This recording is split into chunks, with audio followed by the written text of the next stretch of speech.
Affirmative action has always been with us since independence, as far back as 1960. Nkrumah introduced the Representation of the People's Act of 1960 that brought 10 women into parliament because they were not there. Because even as far back as 1960, Nkrumah recognized the power of women. Maybe even before 1960, at the independence, Nkrumah introduced affirmative action to bridge the gap between the North and the South of Ghana through education. There are so many reasons why we must have Affirmative Action Act to create that equal playing field for both men and women. We must take the act, study it, identify the opportunities therein, identify the gaps, and find out how we can close those gaps. If we do not do that, who is supposed to do it for us? We need to understand, because this thing, if we started this journey since 2011, it was not until 2024 that is past. You know, that has been a long journey. And so we cannot leave it and say, oh, we don't know anything about, oh, it's not good, oh, it is weak. We have a document. What can we do with it? That for me, that is what I want to send out there, that we now have an act. If you do not know, those of us who are educated, we should create awareness around it.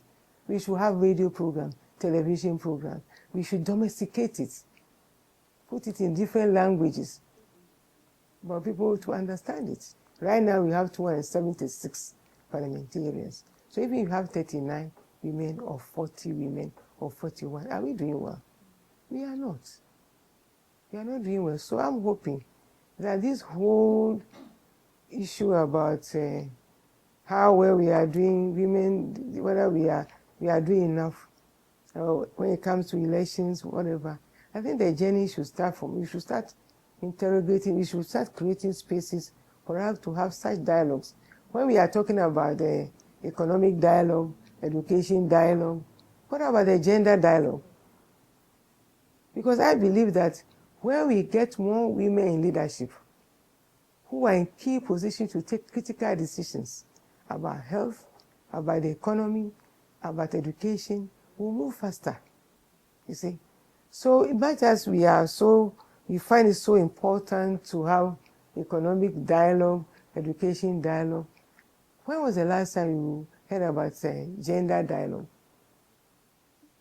We have to, as a country, we need to be serious. We need to pay attention to that. I have listened to the gender minister, and I can see that she's somebody who, because she's been part of us, gender advocates and all that before she joined politics and even as a politician, we're doing a lot.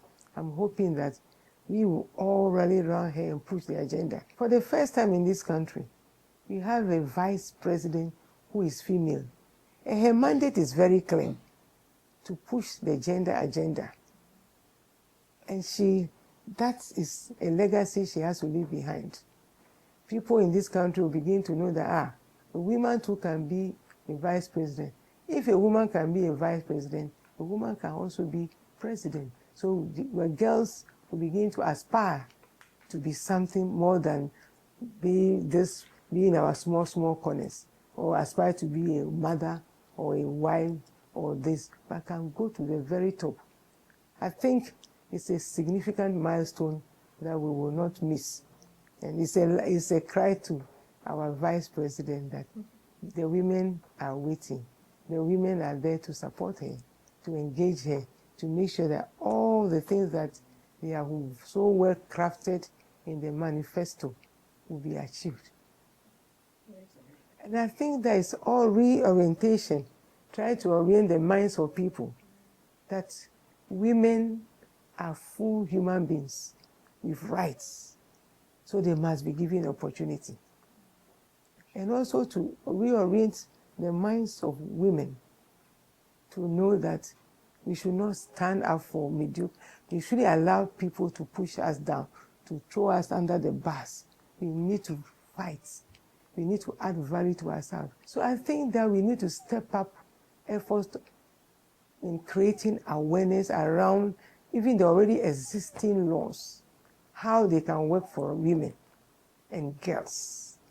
The ignorance is worse than the situation we are. In fact, the ignorance is making the situation worse.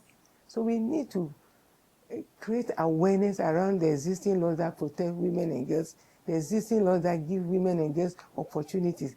If you are economically empowered, there's a lot you can do. One of the other things that I want to see is the protection of women and girls from abuse.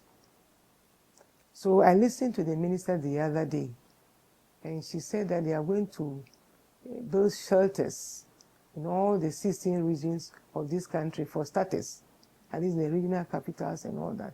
I hope that will become reality.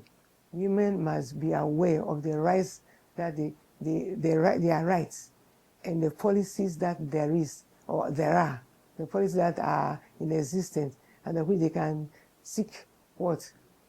Redress, they can seek support, and they can stand up for their rights. And I also want to see that we have this women development bank. I want to see that we have safe spaces for women